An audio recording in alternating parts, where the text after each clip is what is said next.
Hello friends, welcome to malathi சமையல். இன்றைக்கி நம்ம கிச்சனில் கடலை மாவு வச்சு ஒரு ஸ்நாக்ஸ் ரெசிபி பார்க்கலாங்க. இந்த ஸ்நாக்ஸ் பண்ணுறதுக்கு ஒரு 5 நிமிஷமே போதுமான அளவுங்க. ரொம்ப டேஸ்டியாக இருக்கும். இது போல் ஜல்லடை வச்சு ஜலிச்சு எடுத்துடலாம். ஜலிக்கும் போது மாவு வந்து கட்டிகள்லாம் நல்லா ஸ்மூத்தாக கிடைக்கும். பாருங்க, மாவு நல்லா சாஃப்டாக இருக்குது. இப்போ இதுக்கு மசாலா பார்த்துடலாம். ஒரு அரை ஸ்பூன் போல் ரெட் சில்லி பவுடர் ஆட் பண்ணிக்கலாம். ஒரு 1/4 ஸ்பூன் போல் மஞ்சத்தூள் ஆட் பண்ணிக்கலாம். ஒரு பிஞ்ச் அளவுக்கு பெருங்காயம் ஆட் பண்ணிக்கலாங்க. இப்போ தேவையான அளவு உப்பு ஆட் பண்ணிக்கலாம். ஒரு அரை ஸ்பூன் போல் ஜீரகம் ஆட் பண்ணிக்கலாம். ஒரு அரை ஸ்பூன் போல் எள் எடுத்திருக்கேன், வெள்ளை எள் எடுத்திருக்கேன். உங்களுக்கு கருப்பு எள்ளனாலும் எடுத்துக்கோங்க. இப்போ இது ஈவனாக மிக்ஸ் பண்ணிக்கலாங்க. கடலை மாவு இருந்துச்சுன்னா இது போல் ட்ரை பண்ணி பாருங்கள் ஃப்ரெண்ட்ஸ், ரொம்ப நல்லாயிருக்கும். குயிக்காக முடிச்சிடலாம். ஈவினிங் ஸ்நாக்ஸாக குழந்தைங்களுக்கு ஹெல்த்தியாக செஞ்சு கொடுங்க. இப்போ இது ஈவனாக மிக்ஸ் பண்ணியாச்சு. கொஞ்சம் கொஞ்சமாக தண்ணி ஊற்றி சப்பாத்தி மாவோட கொஞ்சம் கெட்டியாக பிசைஞ்சிடலாம். தண்ணி இதுக்கு அதிகமாக தேவைப்படாது. ஒரு 1/4 கப் போல் தான் தண்ணி தேவைப்படும்.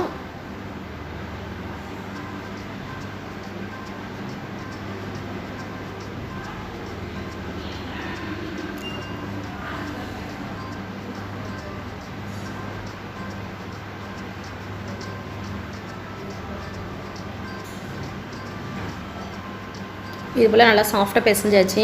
இப்போ இதுக்கு மேலே ஒரு 2 ஸ்பூன் போல் ஆயில் ஊற்றிடலாம். ஆயில் ஊற்றிட்டு நல்லா பரட்டி வச்சிடலாங்க. ஒரு 10 நிமிஷம் க்ளோஸ் பண்ணி வச்சிடலாம். நல்லா ஊறட்டும். ஊறினதுக்கப்புறம் நல்லா சாஃப்டாயிரும். 10 நிமிஷத்துக்கு அப்புறம் பார்க்கலாம். இப்போ 10 நிமிஷம் ஆகிடுச்சு. நல்லா ஊறி வந்திருக்கு பாருங்கள். இப்போ சப்பாத்தி கட்டையில் வச்சு நம்ம திரட்டிடலாம். ரொம்ப தின்னாகவும் இல்லாமல் ரொம்ப திக்காகவும் இல்லாமல் திரட்டிடுவோங்க. இந்த அளவுக்கு இருக்கணும். இது போல் டிஃபன் பாக்ஸ் மூடி எடுத்து ஒரு ரவுண்ட் ஷேப் கொண்டு வந்துடலாம். இப்போ எக்ஸ்ட்ரா உள்ள மாவில் வெளியே எடுத்துடலாங்க. ஈஸியாக எடுக்க வரும் உங்களுக்கு. இப்போ இது போல் ஃபோக் ஸ்பூன் வச்சு லைட்டாக ஒரு ஹோல் போட்டுடலாம். ஏன்னா நம்ம எண்ணெயில் போடும்போது பூரி மாதிரி புஷ்ஷுன்னு வராது, பார்க்குறதுக்கு உங்களுக்கு அழகாக இருக்கும். இப்போ ஆயில் நல்லா சூடாக இருக்குது. ஃபஸ்ட்டு ஹை ஃப்ளேமில் வச்சு ஆயில் நல்லா சூடு பண்ணிவிட்டு பொரிக்கும் போது மீடியம் ஃப்ளேமில் வச்சுக்கோங்க. ஆயில் இந்த அளவுக்கு நல்லா சூடாக இருக்கணும். இப்போ 2 பக்கமும் வெந்து வரட்டங்க. இப்போ ஒரு பக்கம் வெந்திருக்கு, திருப்பி போட்டுடலாம். ஒரு நிமிஷத்தில் மீடியம் ஃப்ளேமில் வச்சுங்களா நல்லா சாஃப்டாக வெந்து வந்துடுங்க. பாருங்கள், நல்லா வெந்துருச்சு, எடுத்துடலாம். உங்களுக்கு பார்க்கும்போதே தெரியும் நல்லா கிறிஸ்பியாக இருக்குது பாருங்கள். இருக்கிற மாவில் போட்டு எடுத்துடலாங்க.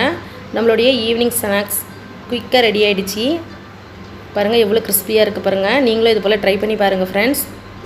இந்த வீடியோ உங்களுக்கு பிடிச்சிருந்ததுன்னா எங்கள் சேனலுக்கு லைக் பண்ணுங்கள், ஷேர் பண்ணுங்கள், கமெண்ட் பண்ணுங்கள். மறக்காமல் malathi சமையலுக்கு சப்ஸ்கிரைப் பண்ணிக்கோங்க. தேங்க்யூ.